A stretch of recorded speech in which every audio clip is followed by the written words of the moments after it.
This is the coming revolution in higher consciousness. Listen now to Elizabeth Clare Prophet, educator, author, and authority on the most exciting story of our time, the coming revolution in higher consciousness.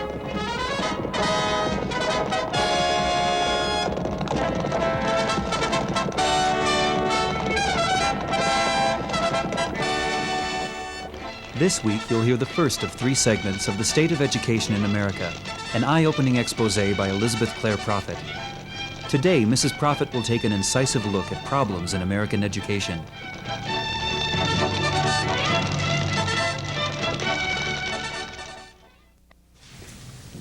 I come to you today with joy and with sorrow.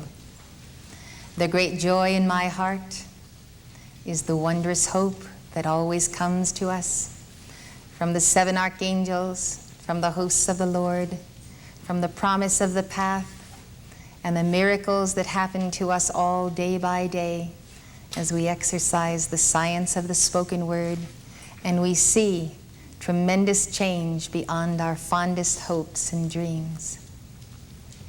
The sorrow I carry today is the sorrow of the heart of every archangel and ascended master. It is a great burden. It is the burden of the loss of true education for our youth, for our children, for all of us.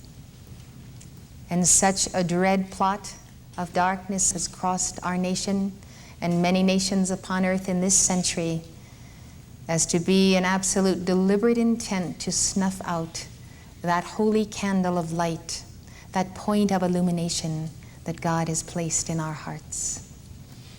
I rejoice to give you a sorrowful message. I rejoice because with knowledge is power, and with that knowledge we can offer the call. And this we must do. And we must recognize the tremendous power of our united prayer to work change. And so there is a method and a reason for us coming together to hear the facts and figures of areas of need in our civilization, so that we can pinpoint them and direct needle rays of God, rays of all power of God into those situations. And so this is the method whereby we focus on the subject, make our calls on it, and are absolutely determined that the forces of evil shall no longer be crowned with the authority to brainwash the minds of our people and our children. The story of my involvement in education begins, of course, with my own life, as your story of education begins with your life. And I know that I languished away in the classrooms of public schools through senior high and high school, mostly being used by teachers to teach others rather than being accelerated or taught to advance in my own way, finding only at the end of the course that I was not as well equipped as I should have been, finding therefore that I had a determination and a love in my heart that what I went through in the public school system I would not see my children or all whom I could help in this life go through. And so my deep wellspring and that coil spring of determination was formed at an early age. And therefore, pregnant with my first child, Sean Prophet, I recognized that I was responsible for this soul. And looking at the schools around me, I recognized that there was no place I could put my child. There was no place that the world would not take him and program him by the time he was 5 or 6 to the ways of degeneration and death. I recognized this. Mark and I founded Montessori International. And I also found the early method of teaching children to read. And so he and all of my children were taught to read from birth. And that is what has been carried on in the tradition of our school. Things have only gotten worse since I made that determination that I would not feed my children to the educational mill of the planet. I had the determination and the resources and an organization intact that you may not have had when you were rearing your children. I say to you today that the purpose of this seminar is for us to conclude that there is only one thing to do, and that is to be certain that the children who are entrusted to our care shall have the training that we are bringing to your attention in this seminar. That we either do homeschooling or march with that banner of parents who are marching today, determined that there are going to be funds to support children in the school of their choice, and that there are going to be schools that embody the educational principles that we espouse. That we, the parents, not the state, not the schools, and not the teachers, and not the educational unions and associations, are responsible for our children and their education. Our children are not our own, as Khalil Gibran has told us. They are God's children. We are their caretakers, their custodians. They call us mother and father, and rightly so, for we do represent Alpha and Omega to them. I have come full circle with Mark Prophet to the absolute conclusion that to raise children today, it is impossible to send them to public schools and expect that they will survive on the spiritual path. And therefore, to make the choice between homeschooling and the public school system or a private school that you approve of in every way is a necessity. We have to make the choice. And I conclude from what I have seen that the individual who is less tampered with by the philosophers who occupy the halls of education today is the best child on the path. Mark Prophet himself never finished high school, and yet he became what he was. I, who met him after having almost concluded my college education, recognized something absolutely unique about this man's mind. It was fresh, it was free, it was not programmed. Whatever idea came to him from the mind of God, whatever was on his heart, he had a unique and creative way of expressing it. He had the inner matrices that were not neutralized or homogenized by a classroom situation where it's not correct to say something this way, it's not correct to say something that way. Whereas I would find myself editing thoughts in my own mind to conform to academic standards, Mark Prophet had none of those barriers or limitations.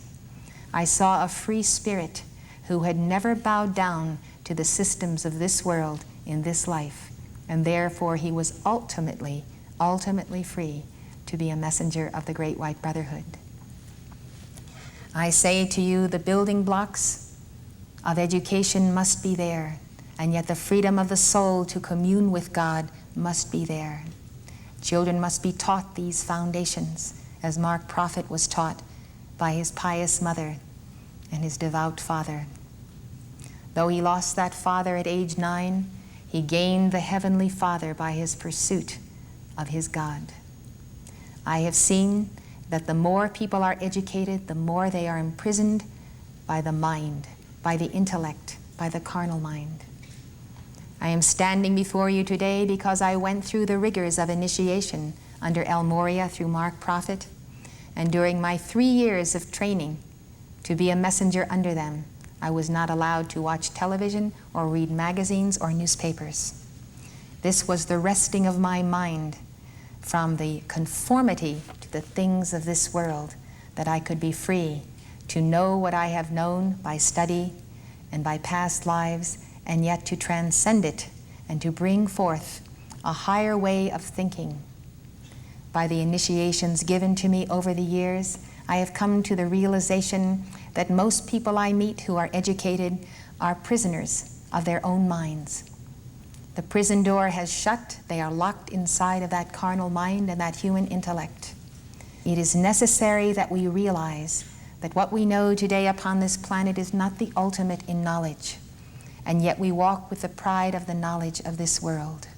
We must orient our thinking to God's thoughts. God has said, "My thoughts are not your thoughts."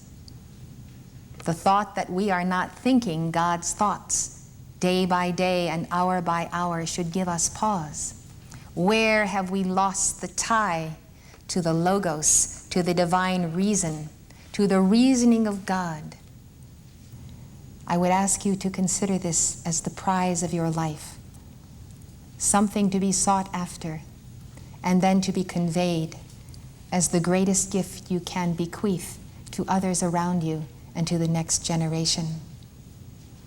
As you will see from what I unfold this afternoon and evening, you will understand that we are about to lose a generation to the path of freedom, to the path of the true values of our civilization.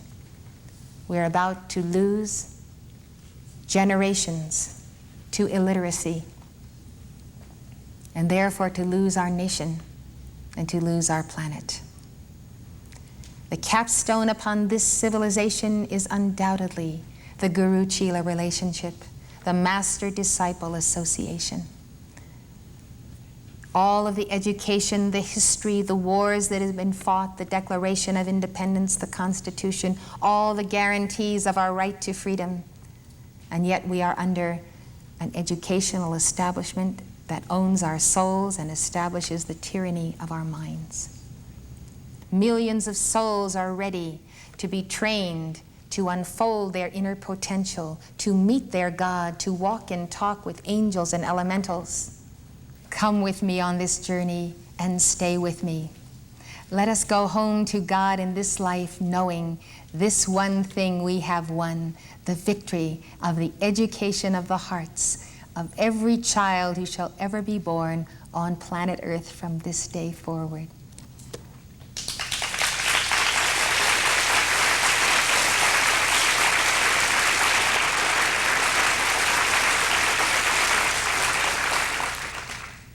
In February 1980, I conducted a seminar called The Education of the Heart. I discussed the problems in American education and gave some solutions. Today, on the 29th of June, in the next decade and the final of this century, 1991, the problems have not changed, and the solutions haven't changed either. Let us examine them today and see what we are about to work the alchemy of change on the second ray. The American people have not implemented the solutions at hand. I'll give you 3 reasons why. They're buffaloed by the educational establishment. They're unaware of the solutions, and they're unwilling to make the necessary sacrifices to accomplish the task of challenging this beast. In this lecture, I'm going to define the problem as it was in 1980 and as it is today. And I'm going to tell you what I think we can do about it. There's absolutely no question in my mind that if current trends continue, in 25 years, the United States will have ceased to enjoy a Republican form of government. And I mean every word I say. We will either be a socialist or a fascist state. It's a good time to remember the Texas Declaration of Independence, which said in 1836, quote, "It is an axiom in political science that unless a people are educated and enlightened, it is idle to expect the continuance of civil liberty or the capacity for self-government." 11 years ago, I said, there are 23 million people in America today who are functionally illiterate. Far worse, 13% of all 17-year-olds are functionally illiterate. 20% of those who do graduate from high school fail to master basic work skills. How can we expect such a people to digest and assimilate the culture of freedom? Today, there are 27 million illiterates in America. In addition, according to the Business Council for Effective Literacy, there are 45 million adults who are only marginally competent in their basic skills. The total is 72 million, 1 out of 3 adult Americans who are not competent in reading. I tell you, it is deliberate and it is the force of Antichrist in our midst. There is no other way to look upon this condition. According to a study by Forecasting International, a think tank, the American literacy rate by the year 2000 could be as low as 30%. Imagine this, 30% of the population now taking control of what really happens. No one else being able to participate because they can't read. In 1980, I cited a survey which found that only 3% of the nation's 17 and 18-year-olds could correctly identify Alaska and Hawaii as the last states to join the Union. In 1990, a Gallup poll found that only 55% of Americans could find New York State on a map of the United States. The other 45% mistook New York for one of the 37 states. In 1980, I cited a Gallup citizenship test of 1,000 18-year-olds. It found that 60% knew in which war states' rights were an issue. But only 57% knew that the Soviet Union was our ally in World War II, and only 55% knew the nationality of Joseph Stalin. Only 23% of those surveyed knew the distance between New York and San Francisco. In 1990, a Gallup poll found that 24 million Americans cannot identify the United States on an outline map of the world. And 17% of Americans cannot identify the Soviet Union or the Pacific Ocean. Before the Persian Gulf War, 75% of Americans couldn't find the Persian Gulf on a map. It's probably the only benefit of the Persian Gulf War, that we learned some geography. What's even worse, students who take high school geography do just as poorly as students who don't. These results come from a U.S. Department of Education survey of 3,000 seniors, 64% of whom had taken a high school geography course. 17% of them could not identify the Soviet Union on a map. That's about the same percentage as among the general population. The survey also found that half of the students did not know that the Panama Canal cuts sailing time between New York and San Francisco. The survey authors say with considerable understatement that this shows that the nation should take a hard look at how geography is being taught. To many Americans, the most demoralizing experience of the 1980s was the discovery that American students are at the bottom of the global heap in math and science performance. The problem was evident in 1980 when I said, national standardized tests given in 1975 revealed how serious the problem was. Lower middle-class Vietnamese refugee children from schools averaging 75 children per class scored in the 93rd percentile on their math tests. White middle-class American children of the same age scored in the 29th percentile on the identical test. A 1988 International Achievement Test analyzed 24,000 students in public and private schools in the United States, South Korea, Spain, the United Kingdom, and several Canadian provinces. The American team of 13-year-olds came in last in mathematics proficiency. Only 40% of the U.S. students could solve two-step problems, such as finding the average of 4, 6, 7, 8, 9, and 13. 78% of the South Koreans could do it. What's even more astounding is that the American children had no idea they were so poorly prepared. When asked to guess their own ranking, they placed themselves first. This shows that American schools are great at filling children full of self-esteem, but utter failures at teaching them anything useful. It is part of the Neptunian delusion that has invaded the classroom, that you no longer have to work, to get educated, to accomplish, or to know and follow a profession. Not only are we not considering how teachers are teaching geography, but we're not considering what is the state of the student, the mental and emotional and physical state of the student in the classroom. When children are fed up with sugar, with TV, with drugs, with rock music, and with a titillation of the senses through sex education, how can they be expected to focus the sacred fire, the kundalini in their chakras and in their brains for learning purposes? And so it is a many-pronged attack upon our youth. You can have the best teachers in the world, but if you have promiscuity, if you have children who are spending all of their light and energy, who are alcoholics as teenagers, and into all the problems that children have today, how are they going to learn even when you have the best system and the best teachers?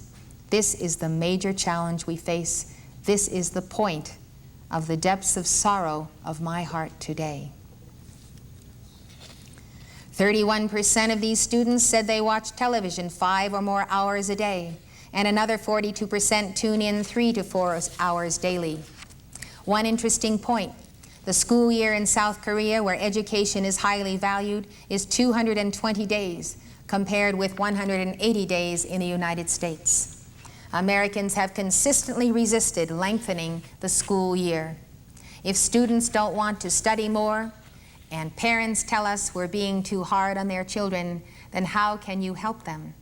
There must be a will, and in order to have the will, there must be the education of the heart and the stimulation of the desire of the soul, that through education, true education, one establishes the bonding of the soul to the inner Christ and the inner Buddha.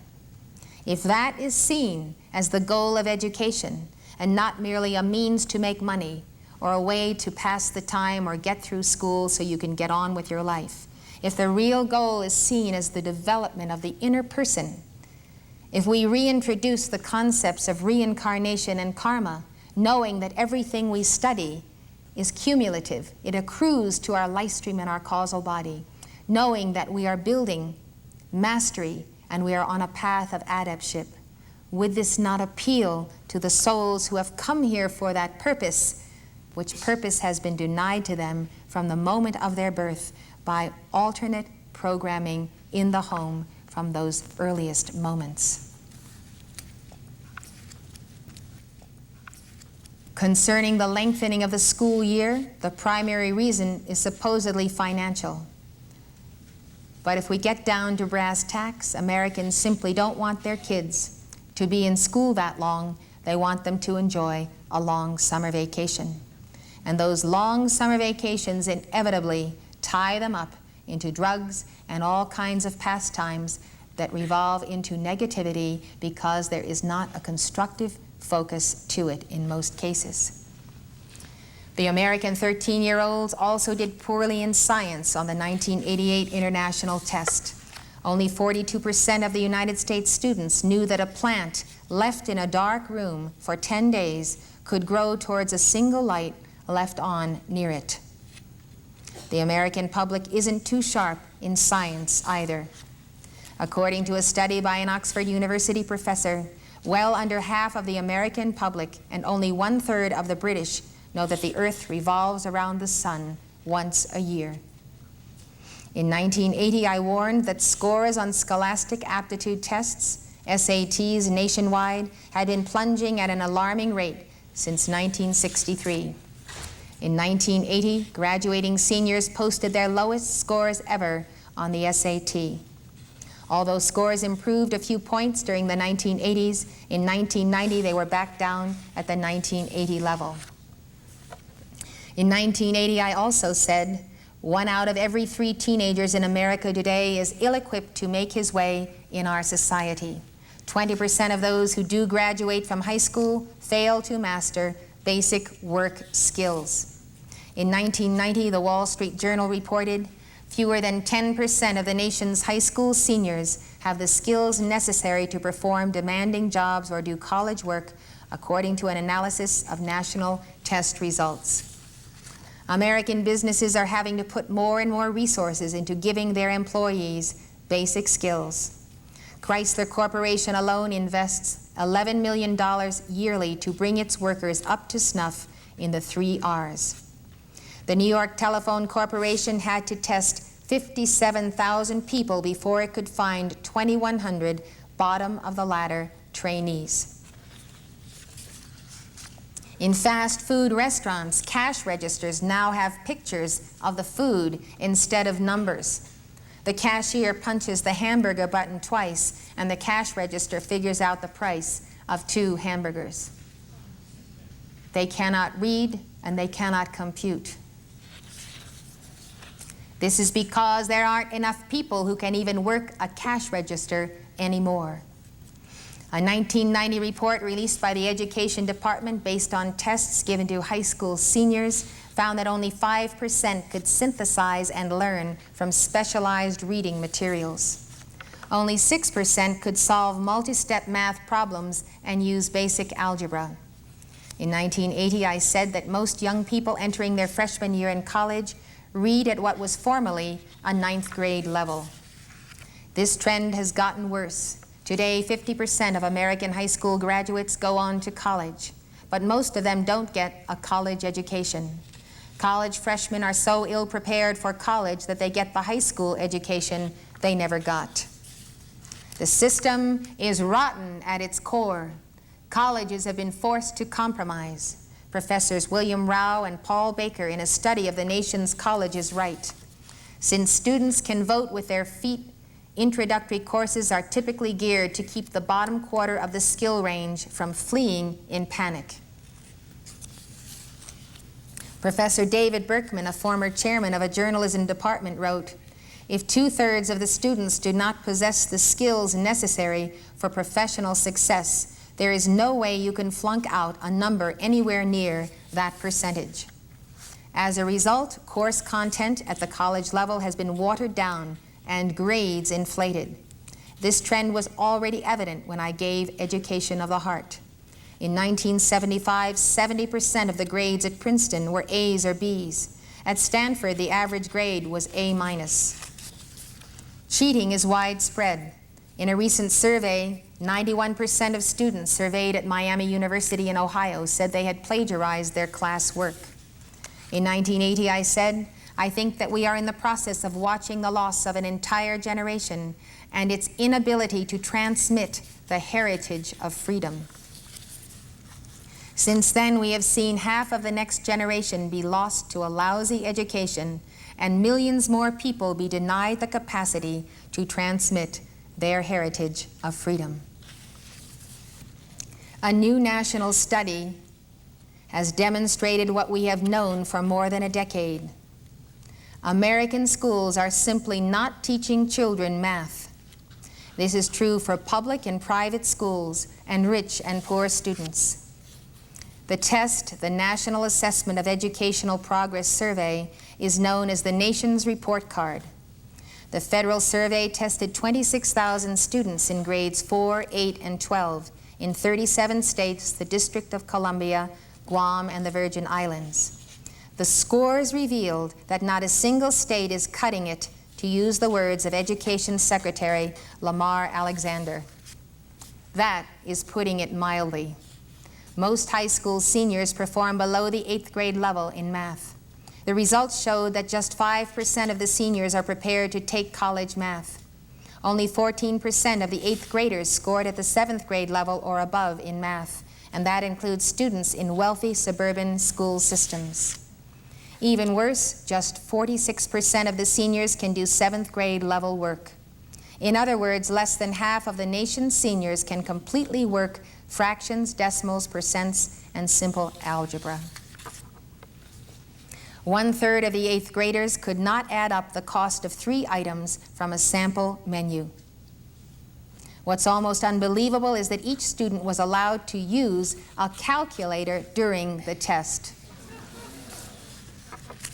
Former Secretary of Education Lauro Cavazos said, "When compared to their peers in other industrialized nations, our students rank near the bottom in math and science scores."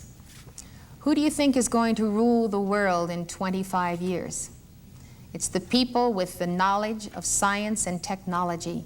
They will rule the world. And the uneducated, the mindless, brainless ones who burn themselves out on drugs and early sex, they are going to be their slaves. I tell you, we can see a complete transformation of the map of the earth in a quarter of a century if we do not produce tomorrow's leaders and followers who are educated. This is the stark reality as we face this decade, this July conference. The top 5% of our high school students know less about math than the average high school student in Japan. The top 5% of ours know less than the average Japanese student.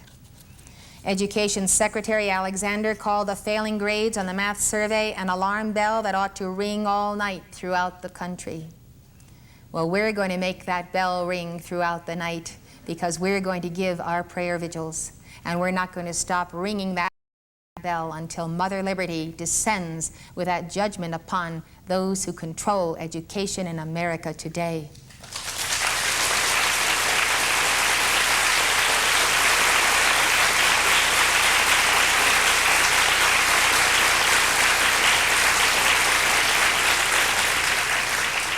Alexander is right, but the bell has been ringing in this country for at least a decade, and math scores are still getting worse. The national assessment was first administered in 1973, but 1990 was the first year that the federal government compared the scores on a state-by-state basis, and they only compared the math scores for 8th graders in public schools. State politicians have lobbied Congress against releasing state-to-state comparisons because, as Newsweek recently reported, they feared a backlash from outraged voters. The results of the state ranking were a surprise. States that taught math with traditional methods ranked the highest. On June 7, 1991, the Wall Street Journal reported, the assessment showed little correlation between school budgets and success in the classroom. The leading states in the math survey, North Dakota, Montana, Iowa, and Nebraska, all spend less than the national average for education and have not made the far-reaching overhauls of curriculum or instructional practices attempted in such states as California, Texas, or South Carolina in recent years. The results also showed that states didn't necessarily do well by following the prescriptions of education professionals. Chief among these in the math field are the 1989 standards advanced by the National Council of Teachers of Mathematics, which urged less drilling and computation, greater classroom use of calculators and computers, and more writing and discussing of math concepts. Nevertheless, California, which ranked 29th of the 40 states and districts that participated in the survey, announced a new blueprint for change. They will make extensive use of innovative math teaching techniques, including calculators, computers, and writing about mathematics. Among professional math educators, the conventional wisdom is to stress creative thinking and group problem solving rather than repetitive drills. But the math survey shows that the so-called creative approach doesn't work, particularly if children don't have the basics. In May of 1989, Chester Finn, former Assistant Secretary of Education, pointed out, where English and history have led the way in the search for innovative and creative thinking, in lieu of facts and figures and memorization, mathematics and science, once regarded as the solidest parts of the school curriculum, are today not far behind. Here, too, we are now being told there are no right answers. Here, too, the role of educators is to help students seek their own path. In math education, among today's avant-garde, the rage is for problem solving, usually with the help of electronic calculators. Innovators won't accept that straightforward math drills form the basis of creativity in mathematics, in the same way that practicing the scales forms the basis of innovation in music.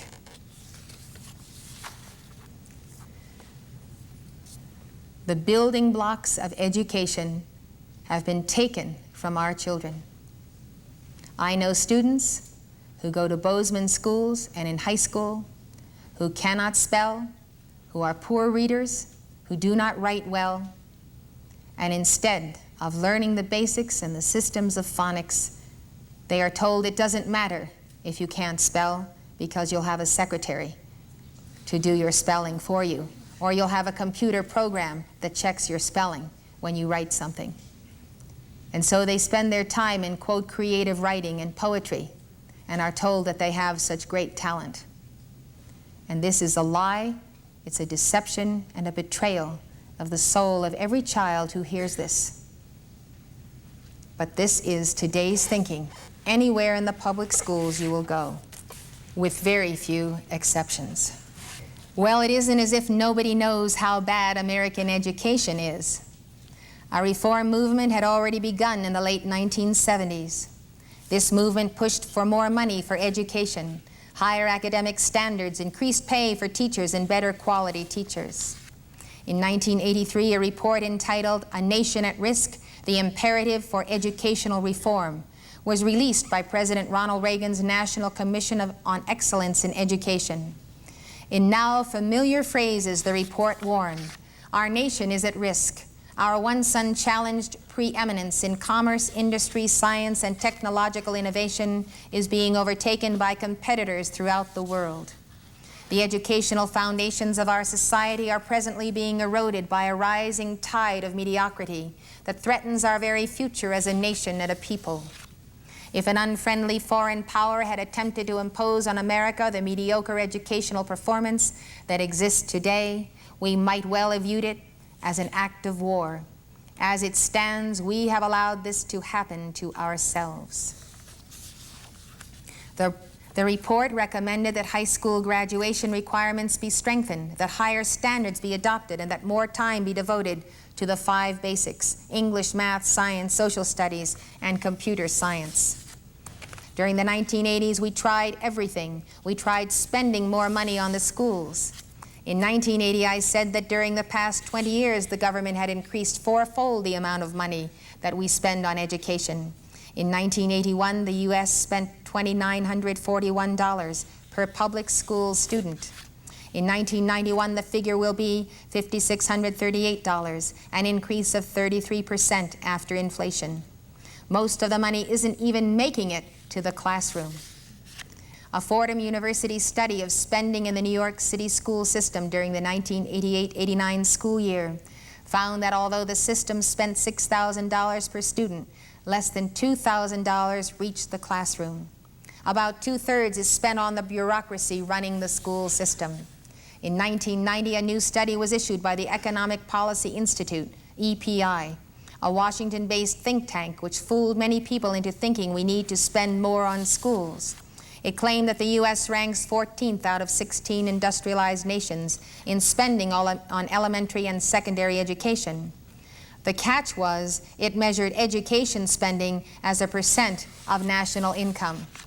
The study received wide play in the media, which accepted it without criticism. However, its logic is spurious. Minnesota spends $4,180 per pupil annually, and Mississippi spends $2,350. Yet Minnesota's education budget is only 3.7% of its state income versus 3.9% for Mississippi. The answer is, of course, Minnesota spends more even though its percentage is less. That's because it's a richer state. Spending as a percentage of state or national income is a meaningless statistic. In actual spending per student, adjusted for variations in currencies, the U.S. ranks second among 16 nations studied, behind only in Switzerland. Japan ranks near the bottom in per-student spending, yet its students can beat American students in almost every subject. We tried raising teachers' salaries. In 1982, the average teacher's salary was $19,724. In 1990, it was $33,000. The pupil-teacher ratio has declined from 18.9 pupils per teacher in 1982 to 17.4 pupils per teacher in 1988. Neither of these changes made any difference whatsoever. We tried computers in schools. People believed that computers would achieve a complete transformation in education. 2.7 million computers were installed in 100,000 schools across the country at a cost of $4 billion a year, according to Time magazine. In an article entitled "The Revolution That Fizzled," Time reported that experts say that the impact of all this technology on the basic operation of most classrooms is practically nil. A school in McKittrick, California, which boasted 2 Apple computers per child, 1 for school and 1 for home, posted such low test scores that the computers have been all but abandoned, and the emphasis is on back to basics. Why did these reforms fail? The answer came in a study published in June 1990 by the Brookings Institution a liberal think tank. Brookings Senior Fellow John Chubb and Stanford University political scientist Terry Moe spent 10 years studying 500 schools and more than 20,000 principals, teachers, and students. First of all, the study found that things like teacher salaries, per-pupil expenditures, and teacher-student ratios made almost no difference in students' achievement. What did make a difference was the autonomy of the school. That is hitting the nail on the head. The autonomy of the school. This is why I have and control my own private school. The study concluded it is not the schools but the institutions that are the real problem. They inherently breed bureaucracy and undermine autonomy. This is not something that is temporary or the product of mistakes, the study said. It is deeply anchored in the most fundamental properties of the system. They found that private schools tend to be effectively organized because of the way the free market system works. But, they said, when public schools happen to be effectively organized, it is in spite of their system. They are the lucky ones with peculiarly nice environments. Chubb and Moe argue that nothing can reform our schools within their existing framework of democratic control because democratic control breeds bureaucracy. Here's how. Public schools are not really locally controlled. A principal cannot set curriculum, cannot hire and fire teachers, and must answer to elected officials who control school funding. These officials are extremely sensitive to public pressure, and especially to special interest groups like teachers' unions. Parents and students have only a small say in how the school is run. They tend to be outweighed by teachers' unions, professional organizations, and others who dominate the politics of education. Since public schools are free, they attract students without being particularly good at educating them. Private schools, on the other hand, go out of business unless they satisfy parents and students. If a private school satisfies its customers, it will prosper. If it doesn't, it will close. The people who control public schools have strong incentives to create more bureaucracy. Since school superintendents are subject to the whims of the electorate, they must institutionalize their pet programs so they will live on after they are gone. Chubb and Moe say that the nation is experiencing a crisis in public education not because these democratic institutions have functioned perversely or improperly or unwisely, but because they have functioned quite normally. Democratic control normally produces ineffective schools. According to Chubb and Moe, most of the new reforms being touted aren't likely to do much good either, because they do not change the institutions.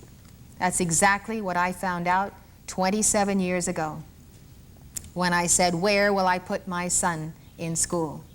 I recognized that unless the institution and the institutionalization of educational methods would change, there was nothing I could do about what was happening in the classroom, because the teacher, in fact, had nothing to say about it.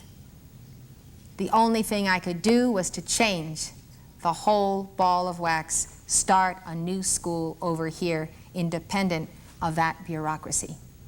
That is the point, and these are liberals who came to the conclusion.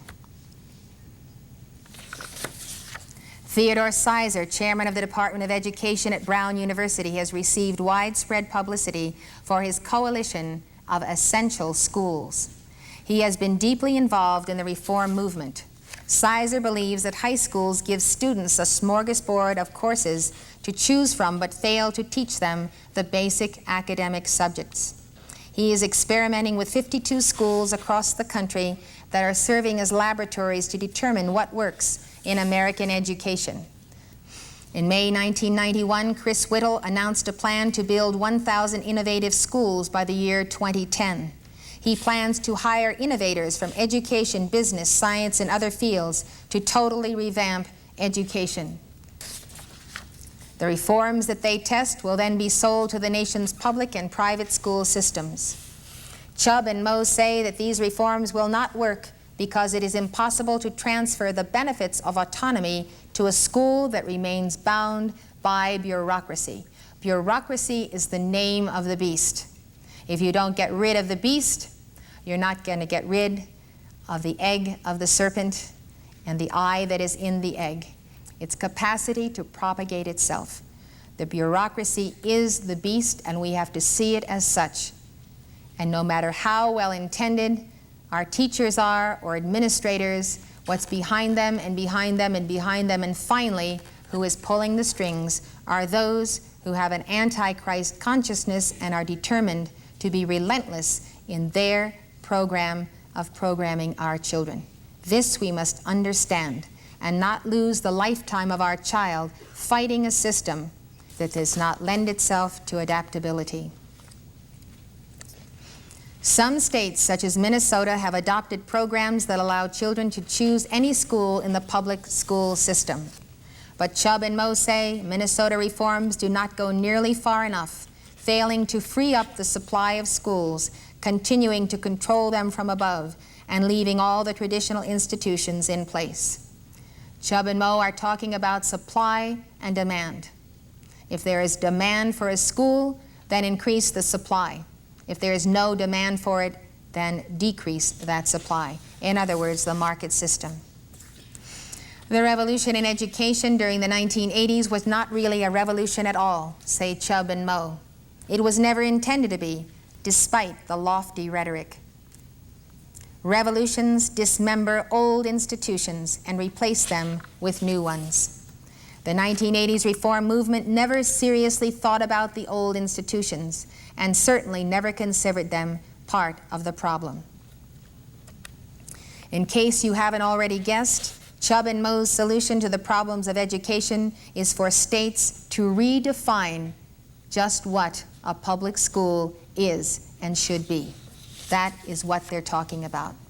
A public school would merely have to meet basic requirements for graduation, health and safety, and teacher certification. Any school that met these criteria could receive state money for each student to be dispensed by a choice office, an office where you could go in and apply to exercise your choice. Students would be free to attend any school in the state. This sounds like the voucher proposal that was first floated in 1962 by Milton Friedman. Liberals vigorously opposed efforts to institute a voucher program during the 1980s. However, today many liberals are embracing choice. In Cambridge, Massachusetts, a system of choice among public schools has proven effective in desegregating the schools. Since the Brookings Institution, a liberal think tank, has embraced what has long been seen as a conservative cause, one would think that the way was clear for choice in American education. Hardly. First of all, the education establishment, the teachers' unions, and schools of education still vigorously oppose it. It would mean a loss of control for them. Second, the media fatuously embraces anything the education establishment tells it. However, a 1990 Gallup poll found that 71% of Americans support choice. It probably wasn't a coincidence that George Bush, the poll-watching president, recently came out in favor of choice for American students, and that includes the choice to go to private and parochial schools. It remains to be seen if Bush's support for choice will withstand political pressure. Bush's other ideas, establishing 535 innovative public schools and instituting national testing, would probably bring positive results, but would not solve the problem by themselves. It's about time we realize that, as Chester Finn, a professor of education who is a noted critic of American education, says, American education is to education what the Soviet economy is to economy. In other words, we have socialized education in this country that is run by a bureaucracy of the state with ulterior motives that is not the elevation of the common people to the status of excellence where they will and can compete with the power elite and overturn them.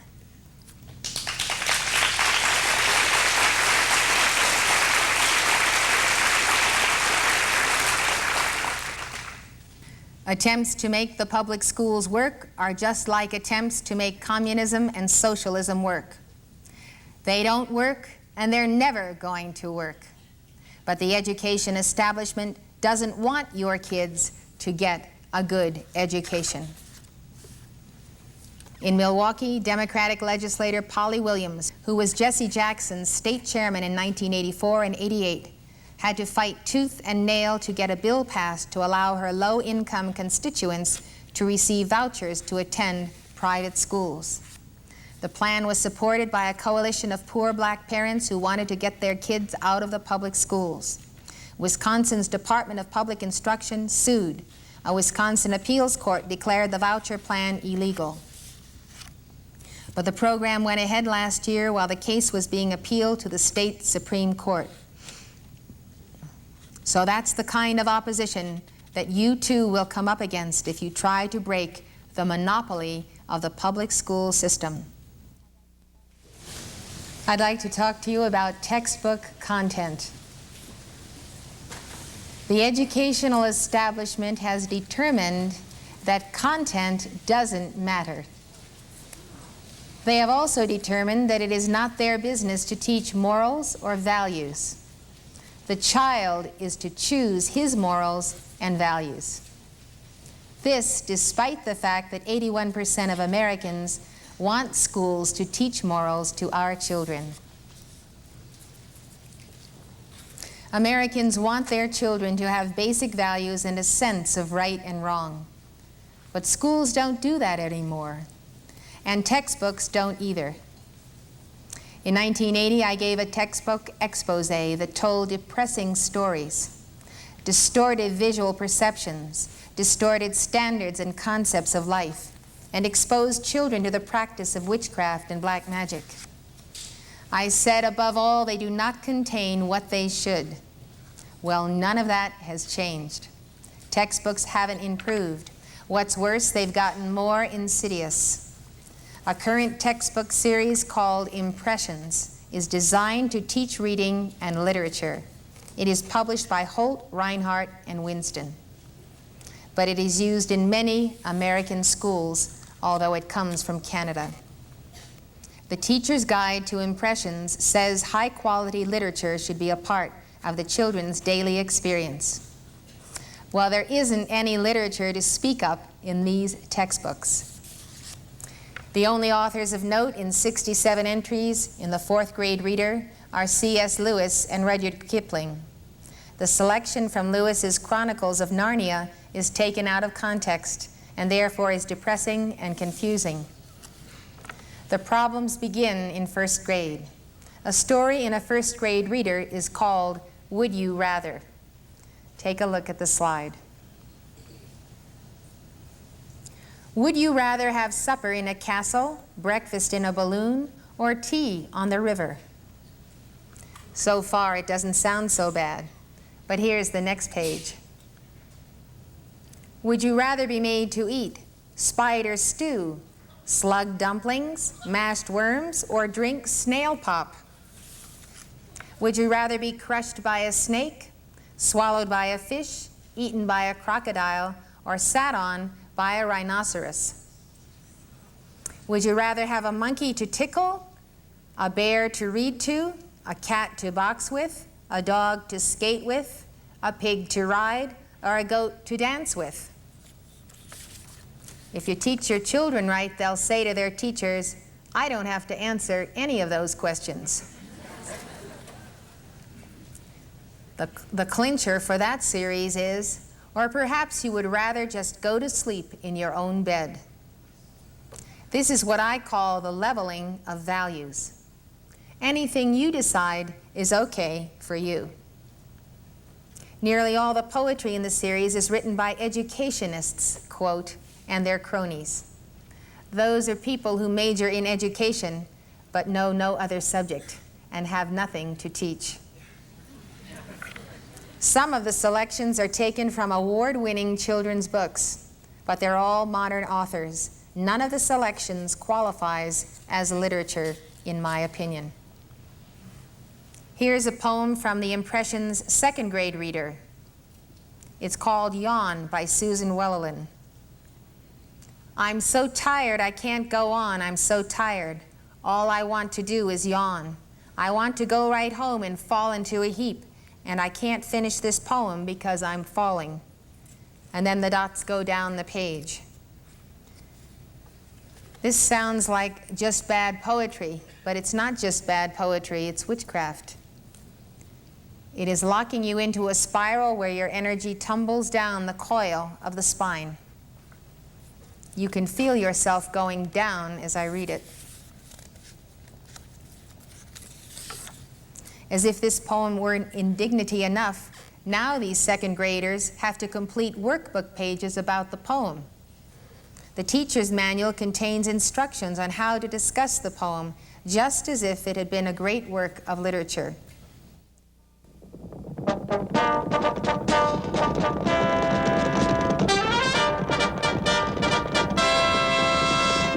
You have been watching The Coming Revolution in Higher Consciousness with Elizabeth Clare Prophet. Today, you've seen the first of 3 segments of The State of Education in America. Next week, Mrs. Prophet will continue with part 2 of this eye-opening expose as she takes a look at some startling facts about textbook content and how television affects children. The preceding program has been presented through the assistance of Church Universal and Triumphant, Box A, Livingston, Montana, 59047, 1390. If you would like more information on this or related subjects, please call this number or write this address. For a catalog and information on the full-length version of this presentation and other videotapes on prophecy, the lost teachings of Jesus, and Saint Germain, call toll-free 1-800-323-5228.